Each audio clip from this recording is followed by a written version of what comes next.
Welcome to another episode of the Maple Pill. We've actually made it 5 episodes deep so far without being canceled, so that's wonderful. If you guys are enjoying the Maple Pill so far, smash the like button, hit subscribe if you're new to the channel. And if you are new to this whole idea of the Maple Pill, in essence, you guys have probably heard that, a spoonful of sugar helps the medicine go down. Well, I figured let's walk you through the different pills that you can take these days from the mainstream narrative. So whether it's the blue pill, the red pill, the black pill, the clown pill, or the white pill. And let's just kind of bundle it all together, call it the maple pill, because, hey, if we're going to have sugar, let's have it be maple syrup, right? I think that makes sense. Anyways, we've got a lot to cover today. And before we actually even jump into any of my main stories for the day, what I actually want to just hit upon with you guys are a couple of quick updates on stories we covered in the past. So if you guys watch the Maple Pill on Wednesday or Thursday, or if you're watching it today and you're confused about what's going on with Canada and truckers and mandates and crossing the Canadian-U.S. border, I don't blame you, because it seems like no one actually really knows what the hell's going on in regards to that. It's hilarious, really, at the end of the day, to see this going on, because this is a perfect example of really how our government's treating everything these days. It seems like we can't tell whether we're coming or going. The rules change on an hourly basis or depending who you ask. And so this is an article from CTV News: mass confusion amid changing messages on trucker vaccine mandates, industry leader. So we're just going to hit this real quick, but with the news circulating on the 13th and no clarification or correction in messaging, many carriers then dispatched some unvaccinated drivers into the U.S. to cover loads that needed to be delivered, Milan said in a statement. Makes sense, because, if they tell you you can cross the border, the Canadian Border Service Agency, why wouldn't you assume that you could? Well, despite the CBSA telling reporters on Wednesday that unvaccinated Canadian truckers driving at the border would remain exempt from testing or quarantine requirements, the government says that information provided by a spokesperson was incorrect. Milan says all this flip-flopping and messaging has created mass confusion across the trucking industry. If the message provided late Wednesday was made in error, why did it take officials over 16 hours to release a statement correcting the error, he said in the statement. This 16-hour period of silence has thrown many drivers' lives into upheaval and will leave some having to quarantine at home for 14 days as a result of an erroneous message from government officials. Yeah, I'd be pretty frustrated too, and you'd really wonder how this all came about. This is a long article. I encourage you guys to jump in and, fill yourselves in on all the details. And as always, links in the video description down below to everything I'm going to share with you guys today, because I don't want this just to be, the end all be all to your research, but really just the springboard, the jumping off point. I really do encourage you guys to do your own research, do your own due diligence. But it's wild to think it took them 16 hours to correct this. And, how did we get our wires crossed on this? I think that's the biggest question I have. But anyways, let's keep rolling here, because we got a lot to cover today. The second quick update I want to give you guys, we were talking about Ontario schools earlier in the week, and essentially how, while they're pushing vaccines on children, at the same time, they announced that they wouldn't actually really inform parents unless 30% or more of students and teachers were, out sick in regards to any sort of COVID outbreaks in the school system. Well, now it appears again that the narrative's slightly shifting. This is a little bit different than the trucker story, which is literally just a straight up flip flop. But Ontario school boards warn of potential last minute class cancellations during COVID-19 surge. So if you haven't been paying attention, they seem to really be ramping up the narrative here, particularly for Ontario, but truly across all of Canada, except for some reason Quebec believes that they've already hit the peak surge, and that's why they're able to cancel their curfew coming up this weekend. Yeah, it's interesting to see these evolving. And while I understand, different people are going to project different things, it feels like they're really setting us up. And I think, as we discussed earlier in the week, my biggest issue here is really just the children. I really do believe the children are losing at this point in time. Parents, we're going on school year, is it number 3 at this point now? Over 2 years of essentially being, this constant pendulum swinging in regards to your children's education, whether it's in person, online, they have to wear masks, they don't have to, all those different things. And I think there are real consequences to this. I think it's really unfortunate. But again, that's my opinion. I'd love to get your hot takes, particularly if you're a parent. How are you trying to combat all this change all these drastic changes that are happening to your children over the last 2 years. Are you spending more time reading with them? Are you making sure that when they're doing these online classes that they're actually, learning something, that they're actually like doing the work, all those different things? Because there was recently a story that we haven't covered in BC that essentially showed that high school students, very few seem to be reading at their grade level. But anyways, because I don't have that article up, I won't jump too deep into that. But let's get into the first blue pill story of the day. And so long, Toronto, COVID-19 pandemic hastens Canada's urban exodus. So yeah, I think, personally, if you don't need to be in a major metropolitan area, get the fuck out of there. I don't know what you're doing in big cities at this point in time. The only real argument for big cities back in the day was that, the culture and the food and just like all the different people you got to bump into. That's not the case really anymore in these large cities. It seems like they're usually the first to lock down, the longest to lock down. I'm pretty sure Toronto was amongst the most locked down cities in North America. So I really don't see why you want to pay a premium from a cost of living perspective in order to live in a major Canadian city at this point in time. I think it makes no sense. Real estate prices are still pumping. Seems like a good time to get out while the getting's good. So we've got a handful of different studies here, or different articles here. This one's from Reuters. Nationwide, the typical home in Canada now costs $780,400 Canadian, or $624,000 American, up 34%, or by almost $200,000 since March 2020, which is just wild when we really think about that, right? The average, the typical, I guess they said typical, but I'm taking that to mean average. The typical home in Canada now costs $780,000. If you're sitting on that typical home or something bigger than the typical home or more valuable than the typical home in a major metropolitan city in Canada, I think you should get out. And just reminder, I did before it was cool and trendy, deciding to get out of the big cities, because what do they have to offer you? And do you really see that change in the near future unless our government drastically changes their perspective on COVID, lockdowns, mandates, and all those different things? I don't see it. But continuing on in this narrative, it's not just in Canada that people are deciding to get out of densely populated areas. It's also something that's going on in the United States. You've probably seen several different headlines talking about, how people are moving from blue states into red states. This is from the Tax Foundation, essentially just highlighting the top 10 states that had the greatest out-migration, the top 10 states that had the greatest in-migration. And for the most part, it's not necessarily that shocking, in my opinion, because most of the states that are losing people are also the states that are locking down the most. They're the states with the craziest mandates. They're the states that really have the greatest COVID hysteria. And I got to be honest, at this point in time, I'm kind of eyeing the United States, and, Florida looks good. Texas doesn't look bad either. Idaho, I think Idaho's really interesting as well, particularly if you still kind of want that Canadian sort of climate. For me, I think I'd like the best of both worlds, which is have my base up here at the Citadel in middle of nowhere, Northern Ontario, near Kenora, Ontario, for those of you interested. And then maybe we'll get a base down in Florida. But again, links in the video description down below if you guys want to do a deep dive on this. But CTV News broke down from Stats Canada. These are the smaller communities Canadians are moving to. So just want to kind of jump here near the bottom. StatsCan says personal health, the ability to work remotely, and higher housing costs are among the most important factors contributing to the decision of many Canadians to no longer continue living in large urban centers. Yeah, I totally understand why people want to get out of the big city. According to Stats Canada, the communities with the highest population growth rates in the last year are Carleton Place, Cowansville, Quebec, Wasaga Beach, Woodstock, Lachute, Collingwood, Kelowna, Squamish, Whitehorse, Arnprior, Oshawa, Centre Wellington, Ontario, Salisbury de Valleyfield, Halifax, Summerside, and Moncton.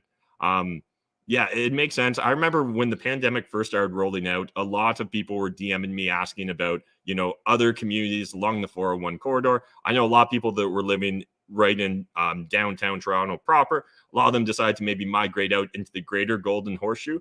And I think that that's, from a quality of life perspective, I personally think that those decisions are paying off. I'd love to hear your thoughts and your opinions. Are you guys deciding or considering moving out of the major metropolitan areas? And again, for me, some of these places are still kind of big.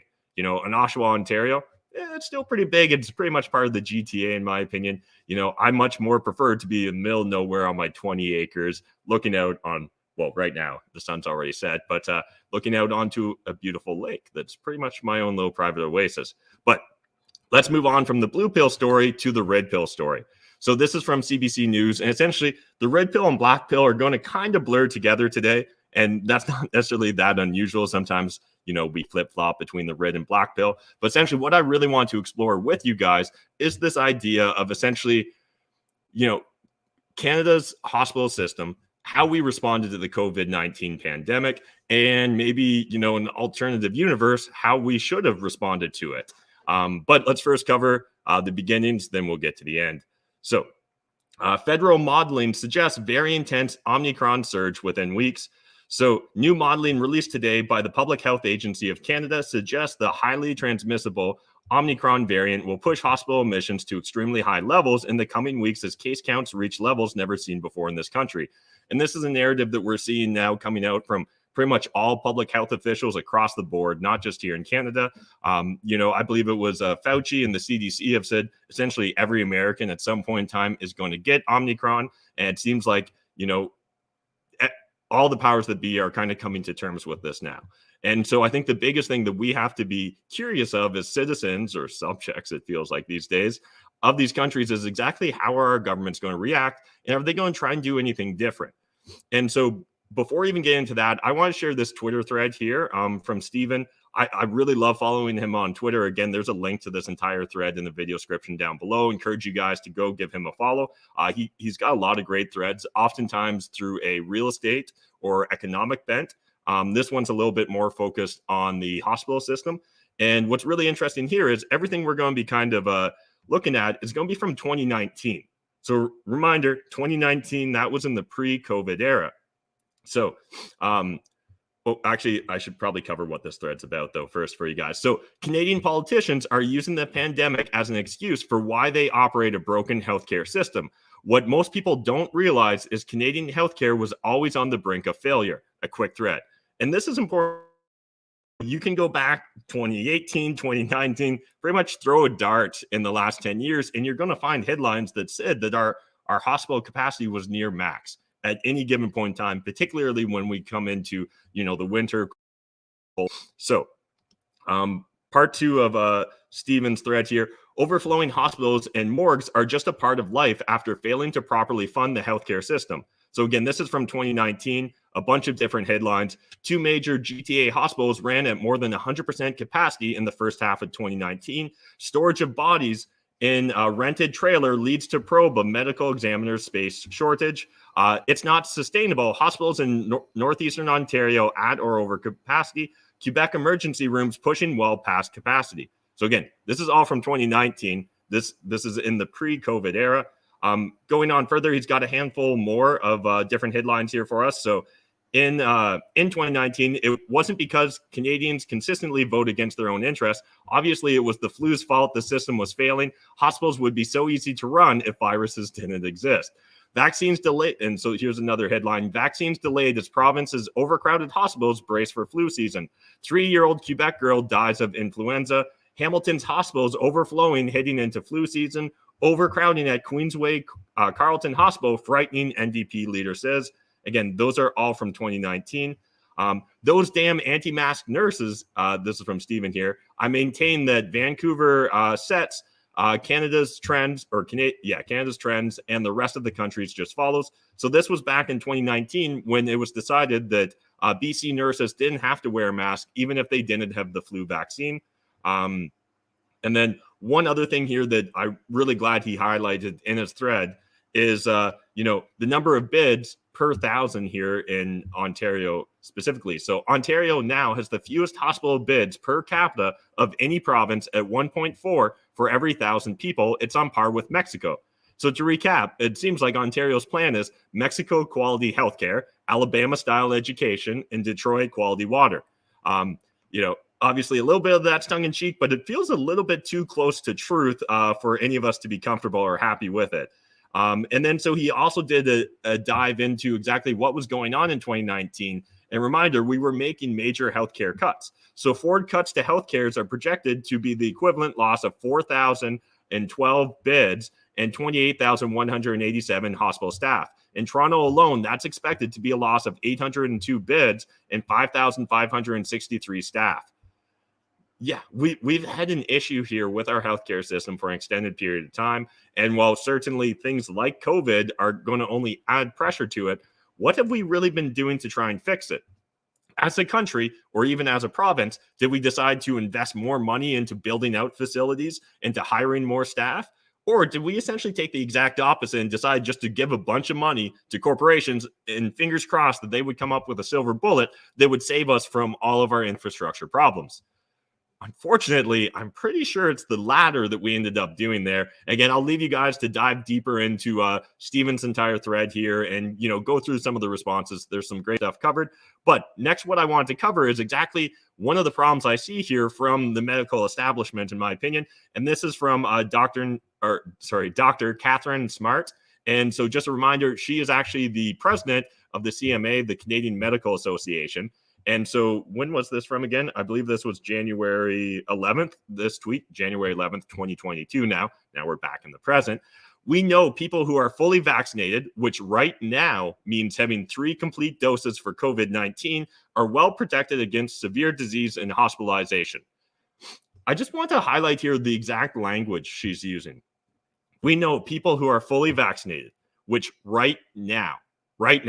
So again, this definition is definitely going to change in the future. They're just kind of like setting it up so that, she's not contradicting herself in the future. So right now means having 3 complete doses for COVID-19. Now, again, one of my biggest concerns here is that we're just giving a shit ton of money to corporations in the hopes that they're going to come up with a silver bullet for us. And so far, they've failed to do it. And I'm not sure why we expect them to be able to solve our problems at this point in time when they haven't done so over the last 2 years. Again, maybe some of that money would have been better spent investing into the infrastructure, regardless of whether we have a COVID-19 pandemic, future pandemics, or we've got, just a crazy flu season on the horizon. So one other thing I want to highlight here, this is from actually the Ontario government's website. And again, link in the video description down below to everything I'm highlighting here. But this is essentially the total number of adult ICU beds since May 2020 until the present date. And you can see it really hasn't drastically gone up all that much. And in fact, our capacity or bids not utilized, it's still kind of staying in relatively the same ratio. Now, we had a slight increase for a period of time through May 2021, but essentially we dropped down again. And if you guys have been paying attention to some of the other headlines, right now we've been having staffing issues, which is also impacting our ability to have more ICU beds available and just more capacity in general at our hospitals, because we decided to just kind of force out anyone that wasn't vaccinated that was a healthcare worker. Now, again, we have covered in the past on this show that essentially some health units like the Niagara Health Unit are actually allowing unvaxxed back in. But it's just wild to think that we're just going to keep throwing money towards the corporations rather than focusing on the underlying issues, which again will help not just solve this issue, but also potentially future issues. And so one thing I want to highlight here, this is from longwoods.com. And let's zoom in here for you guys. So mobile hospitals that cost Ottawa $300 million sit in storage while Omicron strains Canada's health system. So again, this is from literally today, this highlight. So Ottawa allocated $300 million at the beginning of the pandemic for the construction of 15 mobile hospitals, but only 4 100-bed units have been completed, and they are sitting in storage despite the strain on hospitals caused by the Omicron across the country. The federal government gave a sole source contract of up to $150 million to a joint venture between SNC Lavalin. Where have I heard that name before? I'm pretty sure they're always above board, that company, right? And Pacific Architects and Engineers, SNC PAE, in April 2020 to build 5 mobile respiratory care hospitals that can be used, set up in existing structures such as conference centers and indoor skating arenas. A similar multi-million-dollar contract went to Weatherhaven Global Resources Limited for 10 standalone field hospitals that can be deployed either in urban or remote areas. So far, Weatherhaven has delivered 3 units, and none of them are currently in use, according to the Office of Federal Health Minister. So again, we literally spent $300 million on these temporary field hospitals, but we've never used them. And yet we're constantly seeing articles about how our healthcare system's taxed and how we have to delay essentially non-urgent or non-urgent medical procedures. So again, why is this the case? Why aren't we putting to use the $300 million that we've given to these companies in order to build these field hospitals? I think there's also a good question towards why have only 3 of the 10 from the second provider been delivered to us, and when are those other ones going to get delivered? I mean, if this was a real emergency, you think you would want those 10 field hospitals literally ASAP rather than, whenever you guys get around to doing it, it would be nice to have them. So now this is where we're going to kind of take this red pill story, and I'm going to start slowly transitioning us into the black pill story for today. But exactly where the line's drawn here, it's kind of, viewer's choice. But recently, you guys have likely been seeing the headlines. Federal contracts poised to deliver 100 million vaccine doses annually for years. So contracts are for 65 million doses from Pfizer and 35 million from Moderna. So federal COVID-19 vaccine, and this is from the CBC here, federal COVID-19 vaccine contracts mean Canada should get enough doses to give 2 or 3 more mRNA shots to every Canadian every year until at least 2024. And this is what I'm really trying to highlight here, where it seems like we're putting all of our eggs, all of our hopes and dreams into this vaccine basket, which really hasn't been the silver bullet that I think at least some of us thought we were promised at the start. But again, that's probably us just misremembering because, I'll just leave it there. But let's go on to fourth dose and, some of the questions around it, because there is some concerns about, just taking boosters forever. So Dr. Srinivas Murthy, a British Columbia pediatrician and co-chair of the WHO's Clinical Research Committee on COVID-19, said the booster response is panicky politics, not public health. It's continually boost and hope that the virus will eventually go away, or will build up enough of an immunity wall so that the virus can't creep over it and get into Canada, he said. Murthy said, with Omicron, there is some data that suggests a third dose is doing better at preventing infection outright than the original 2 doses. No evidence a fourth dose is helping at all. I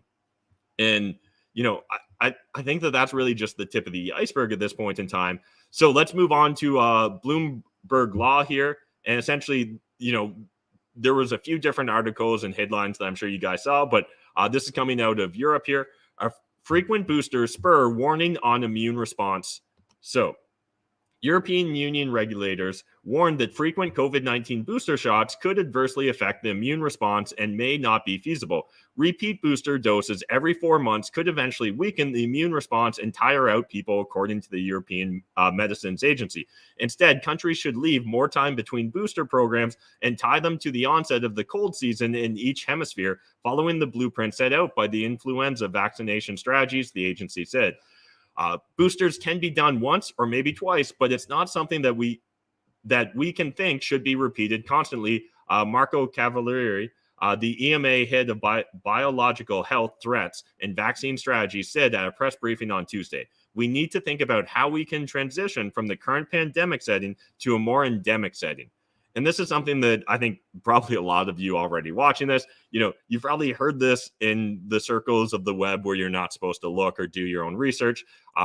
It seems like this is endemic. It seems like this is here to stay. I think that I've got real concerns that rather than trying to increase hospital capacity or even just getting us back to where we were, a couple decades ago in regards to capacity, instead we're just shoveling more and more money into these corporate coffers in the hopes that somehow more vaccines, more boosters will magically be the silver bullet that we need to solve all of our problems. And again, when we think about all the delays in surgeries, it's important to understand that those delays, everything that's getting pushed back, presumably we're going to need to catch up someday. And again, having more capacity at hospitals presumably would allow us to catch up faster. Having more staff presumably would allow us to catch up faster. I think that's really what frustrates me the most about all this, is the fact that we don't see more news sources, more reporters, more individuals speaking out or just questioning it. Again, I'm not saying that I've got a silver bullet solution. I'm not saying that we shouldn't have bought any vaccines or anything of that nature, but I'm just saying that it seems weird that we constantly just double down on these vaccines, the vaccine mandates, the QR passcodes, and somehow that's going to be the silver bullet that solves all of our problems. It honestly just feels asinine at this point in time, and it feels like it's insulting to pretty much all of our general intelligence. So this is from CTV News. As patients have surgeries canceled, local hospitals struggle with staffing shortages. So I'll leave you guys to dive into this because I know that I'm already going a little bit longer than normal on this red and black pill story. And here's another similar story from Rebel News. Horrible situation, life-saving surgeries being canceled for Ontarians as lockdown restrictions continue. Another Ontario woman by the name of Carrie says that her husband, who was diagnosed with head and neck cancer in 2019, will be another one of those patients whose life may soon be sacrificed on the altar of the coronavirus restrictions.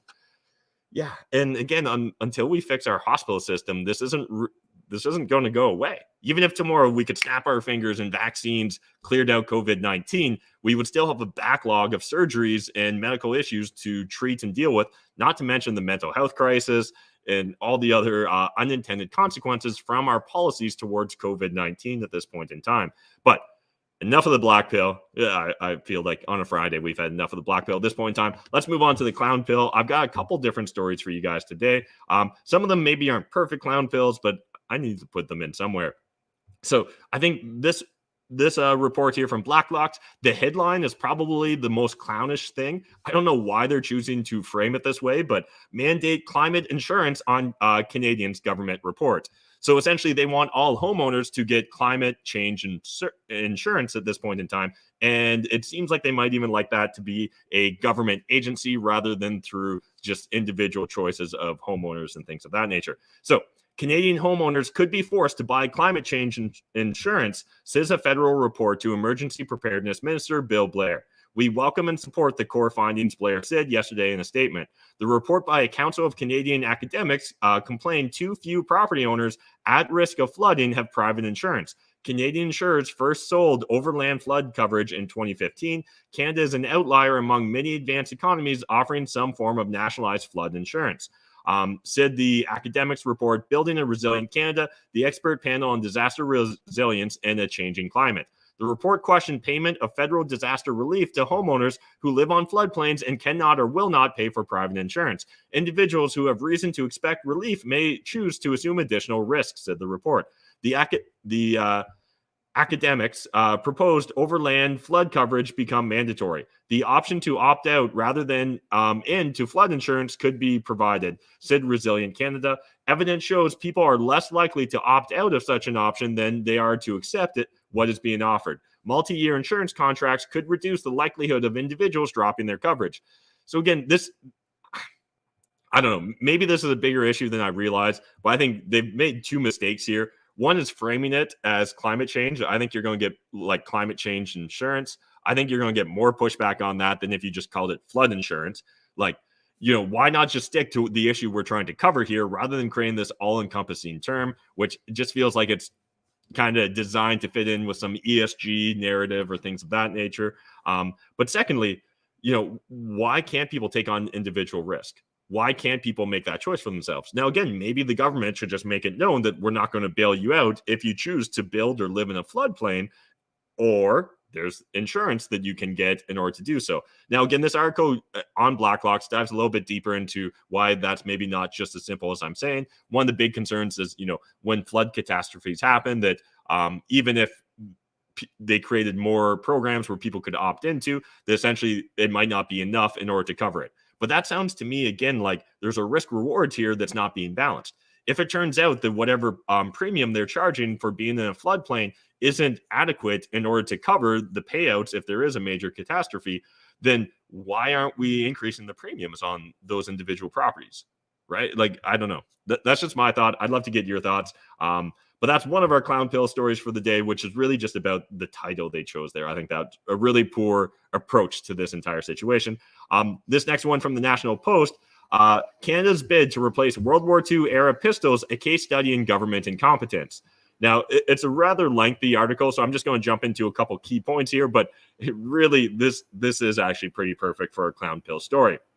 So, not everyone has this problem. The British were also using Browning 9mm pistols, also of Second World War vintage, and decided to replace theirs. And in a dazzling display of basic competence, they succeeded. In 2010, they held a competition, chose a Glock pistol as the winner, procured 25,000 of them and began distributing the firearms in early 2013. The program cost 8.5 million, and that's pounds, or roughly 14.5 million using today's exchange rate. So Canada hasn't quite lived up to that standard of basic competence, sadly. We first tried to replace the pistols in 2011, a mere 11 years ago. We failed. The contract was so picky and restrictive, it failed to attract bidders. In 2016, the government tried again. The proposed budget was between 50 and 100 million. The anticipated timeline for the delivery of the new pistols was somewhere between 2026 and 2036, 10 to 20 years out. What? To be clear, with a budget of up to 100 million, the Canadian government anticipated needing as much as 20 years to do something that the British did in 2 years for under 15 million. If that sounds like a disaster in the making, don't worry, it never happened. That procurement process failed too. Or more precisely, it just fizzled out and went nowhere until 2020, when the government said it would move forward, this time with a goal of procuring the pistols in 2 years by the end of 2022. Now, one who wants to guess how that plays out, but I'll leave it to you guys to read the entire article to get the full picture. But it's just wild to think of this. The pistol procurement process isn't the only evidence of this, nor is it arguably the worst example in terms of cost to the public, but it is an excellent one. Canada is really good at taking something that ought to be easy to procure and turning it into an 11-year and counting odyssey of incompetence. That feels like a clown pill if I ever heard of one. And then finally, the last one I wanted to hit here was from BlogTO, but this was making the rounds on all sorts of different news outlets. Study shows people are considered more attractive when wearing face masks. I mean, if you believe that, you're going to believe just about anything, aren't you? And if that ends up being true for you, I can't help but wonder, what is under that face mask that makes wearing a blue surgical mask make you more attractive? Certainly, it doesn't do it for me. But again, you guys let me know your thoughts, your opinions, your perspectives in the comment section. Now, moving on from the clown pill, let's get into some white pill stories, because there is some good news. The first one here from Zero Hedge that I just want to highlight quick was Rio to allocate 1% of Treasury reserves to crypto. So I thought this was kind of cool to hear, because if you guys have been following me on social media for a while, I was pretty hyped when El Salvador started adopting and bringing on Bitcoin into their entire economic and currency plan. As well, their president's hilarious on Twitter, and I really encourage you guys to go follow him. But according to a report in Globo, the mayor of Rio de Janeiro, Eduardo Paes, said Thursday he plans to allocate 1% of Brazil's second most populous city's treasury reserves to cryptocurrencies as part of his plan to turn the city into a cryptocurrency hub. We are going to launch Crypto Rio and invest 1% of the treasury in cryptocurrency. The government has a role to play. Paes reportedly said, adding that the state is also planning to introduce tax exemptions for the industry. And I think this is really interesting. And this is part of the game theory that you often hear Bitcoiners talk about, where once a couple cities, jurisdictions, or municipalities start trying to, or states even for that matter, start trying to attract Bitcoiners, those in cryptocurrency, Web 3.0 and all that all of a sudden game theory dictates it's going to really ramp up quickly, because competition is going to become fierce for these digital nomads, essentially. They can, in theory, set up camp anywhere and will have above average net worths and incomes, and likely bring a lot of economic prosperity to wherever they decide to settle. The panel also included major Brazilian officials like City Finance Secretary Pedro Paulo, who noted that the administration is considering a 10% discount on property tax in Brazil on payments with Bitcoin. Let's study the legal framework to do this, he said. That to me is fascinating. Could you imagine getting a discount on your property taxes because you chose to pay in Bitcoin? Feels like a win-win. You buy your Bitcoin, hodl it, and then you're probably going to decide you don't want to give it to the government. But you could and get a 10% discount over what you would do for fiat. And this is really interesting because it literally shows a preference for a non-state currency from the city. Really interesting. I'd love to get your thoughts and your opinions. Jump in that comment section. But moving on, another white pill story here that I wanted to touch upon quick. This one was making the rounds as well in a lot of different outlets. We failed. Danish newspaper apologizes for not questioning government COVID-19 numbers. Now, this is a pretty long article. We're just going to hit it quick. I really encourage you guys to dive in and read all the details they laid out here, though. But a Danish newspaper has apologized to its readers for not being critical enough of its reporting of government coronavirus case numbers. An article in the Extra Bladet tabloid last week, headline, "We Failed," journalist Brian Warchert issued a mea culpa to the public on behalf of the media for not doing more to interrogate COVID-19 statistics. He wrote that for nearly 2 years, both the press and the public had been almost hypnotically preoccupied with authorities' daily coronavirus updates, obsessing over infections, hospitalizations, and deaths as the significance of the smallest movements was laid out by experts, politicians, and authorities, and constantly warned us about the dormant corona monster under our beds. The constant mental alertness has worn out tremendously on all of us, he wrote. That is why we, the press, must also take stock of our own efforts, and we have failed. Honestly, I really appreciate this. I hope that we see more of this coming out from mainstream news or corporate press outlets, because one of the things that I've talked about ad nauseum, both just IRL with friends and family, as well as to you guys on social media, is this concern about loss of trust in the system. Now, whether the system deserves trust or not is a whole nother discussion, but if enough people truly lose trust in the system, things really start to crumble. And if we end up finding ourselves in a low trust society, that's not good for any of us. And so one of the first things I think that needs to happen is more transparency, more truth, more honesty, and people being willing to say when they're wrong or maybe when they misstepped. Continuing on in the article here, though, a big difference, precisely the official hospitalization numbers have been shown to be 27% higher than the actual figure for how many there are in hospitals simply because they have corona. We only know that now. But he pointed the finger at authorities, saying it was they who were first and foremost responsible for informing the population correctly, accurately, and honestly. The numbers for how many are sick and died of corona should, for obvious reasons, have been published long ago, so we got the clearest picture of the monster under the bed, he wrote. 100% agree. And we are starting to see the narrative evolve here a bit, right? We covered it earlier in the week, the difference between with corona and for corona hospitalizations. That is a big deal, and it shouldn't just be glossed over. But again, there's a lot of information in this article. I encourage you guys to go check it out. But let's keep rolling here. And this one could have been a clown pill, could have been a white pill story, but I decided to throw it under the white pill. So an Ontario homeowner, I believe this was in Port Colborne, if I'm not mistaken, allowed to keep Trudeau flag after town backs down. So essentially, they were saying that this went against local bylaws where you're not allowed to have a sign on your property. Essentially, it's just a flag that says "fuck Trudeau."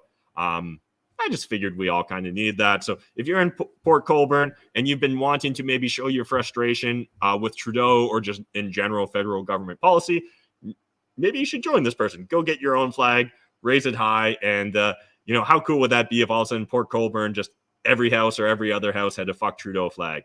That would be a small town I would maybe want to consider moving to. Now, moving on from that, let's do our meme of the day, because again, I think we need to always keep this light at the end. Going into the weekend, I don't want you guys too black-pilled or red-pilled. This one here, again, link in the video description down below from Logan Hall, but essentially highlighting the 7 deadly sins and their corresponding app. So for lust, we got Tinder. For gluttony, we've got Uber Eats. For greed, Amazon. For sloth, Netflix. For wrath, Facebook. For envy, Instagram. And for pride, LinkedIn. Feels pretty on the spot, in my opinion. So that's it for today's Maple Pill. We've essentially covered all the stories I wanted to cover, but I'd love to hear, what stories are you paying attention to? What do you think should be highlighted? What do you think I missed? If you think I misstepped on any of my coverage here, again, let me know in the comment section. A reminder, if you guys want to join a community of like-minded individuals, we've got our free Discord server, Problems or Profits. Again, you guys can check it out. Link in the video description down below. There's a thread there or a channel that essentially is the Maple Pill, where you guys can highlight stories. You can give me your opinions or hot takes on any of the stories I covered. Again, I really want this to be a two-way conversation, because one of the reasons that doing this is so important, in my opinion, is just as you begin to maybe reassess reality or reinterpret how trustworthy mainstream media and the corporate press is and your government officials, it's important for you to know you're not alone. I think one of the worst things for people right now during these uncertain times is to feel isolated. So if you don't have an IRL community that you can connect with, at least you can connect with like-minded individuals on the Problems and Profits server. So again, encourage you guys to check that out. But before we wrap up, let's quickly check in on the chat. And as always, I really appreciate those of you that share your thoughts, your opinions, and give me, whatever support you're willing to give me. So we've got Peter in the Hungarian experiment. Appreciate that. Alan Grace, I'll second that, Peter. Appreciate it, guys. Deanna here is saying, hey, Matt, my kids are university age. They are managing, but it's not fun. I couldn't even imagine having school-age kids during this. Absolutely agree. And I think it really is concerning, particularly the younger the children are, right? Like, I just think about, if I was in kindergarten, grade 1, grade 2, pretty much through all of elementary school, those are some core important years. And while you'll never find me say that, the public school system is perfect or it's the ideal system, it sure is a lot better than the version it's created of online learning right now. And again, at this point in time, if teachers unions, if politicians, if the government's just going to force it to always be online, we need to do some hard changes. We need to do some massive reinvestment and, re-examine these curriculums and how teaching occurs. And if not, then we need to get back to normal, at least in regards to the school system, because we're doing a giant disservice to an entire generation. I literally think an entire generation of kids may end up fucked up, not just because they're wearing masks all the time, not just because of all the crazy fear porn around disease and sickness and essentially just assuming everyone's sick until proven healthy, but also the lack of education during these critical years, I think is really concerning. For those of you that are parents that are deciding to go above and beyond, and whether you're homeschooling or just doing additional schooling with your kids after hours or during school hours, again, I think that's absolutely amazing. Really want to encourage you guys to consider those things. Create little pods or clusters where you can get together with other parents, start getting, some social activities for the kids as well. All that is just so important to the development. And again, I'm really happy I wasn't a kid in this era. Alan Grace is saying, ours are able to self-manage grade 8 and 11, but it's a complete shit show for parents with toddlers doing remote learning. Yes, I believe that. And certainly my sister has given me a similar opinion with her youngins. Andrew says here, hey, Matt, how far is the Citadel from a hospital? Great question. So again, I think each person's going to have to make their own decisions where exactly you want to land. But for us, we're essentially about an hour commute from a 24-hour hospital. That to me is more than close enough. I don't go to the hospital too often. I don't have a lot of medical emergencies. Now, again, obviously, when there is an emergency, you really want to be close by. And growing up on a farm, we never lived that close to a hospital anyways. So actually, the hour drive that I've got here isn't that dissimilar to what I would have been kind of dealing with when I grew up, if it was a serious medical emergency. So appreciate. Oh, looks like we got some spam there. Well, that's kind of fun. At least we're deserving of spam comments at this point in time. They're in too deep with jab rollouts to admit it was a failure. That's one of my greatest concerns, is the sunk cost fallacy around all of this, Alan. And I imagine, that's why I think that there needs to be a balance here, where we can't be too, have too great a bloodlust or too great of want to point, and if someone made a mistake in the past, not being willing to forgive or accept that. But at the same time, we do need to change course, I think, at this point in time. We do need to start investing more in our hospitals rather than just throwing all the money we got at the pharmaceutical companies. But again, that's my hot take. Steven says, I'm keeping an eye on CBD helping with COVID too. Yeah, we covered that yesterday. I don't know if I'd want to put all my eggs in that basket, but it's definitely not going to make me stop, or it's not going to make me smoke any less weed, I guess is probably the best way to frame it. Graham says, 5 pills, 5 days, 5 p.m. Congrats on your first week. Looking forward to many more weeks of Maple Pill. Appreciate that, Graham. It really does mean a lot. And appreciate all of you that are watching these, that are smashing the like button, that are sharing on social media. A lot of people have been following me on my Matt McKeever Unfiltered Instagram channel. I'm not sure why or how that's happening, but again, I really do appreciate that. Feel free to subscribe to this. If you guys hate Facebook, if you hate YouTube, I am uploading these videos once they're done processing to Rumble as well. So you don't have to watch here. Right now, I just haven't figured out how to go live concurrently on these channels in addition to Rumble, but hopefully this weekend I'll spend some time and figure that out.